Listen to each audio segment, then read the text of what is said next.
Sera zote za wagombea nimezisikiliza, lakini licha nimezisikiliza na nimezielewa, kila mtu na sera yake.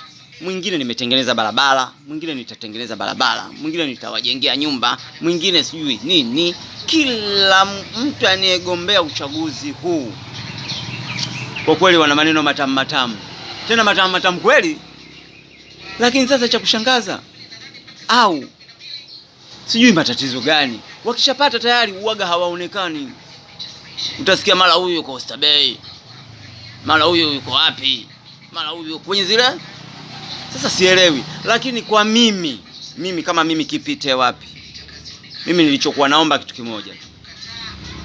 Yule mgombea atakayejitokeza yeye akasema kabisa kwamba yeye yuko tayari kutuletea Trump nchi Tanzania, kutuletea Trump Tanzania, aisee, huyo kula yangu mimi inamuhusu, tena inamuhusu kabisa.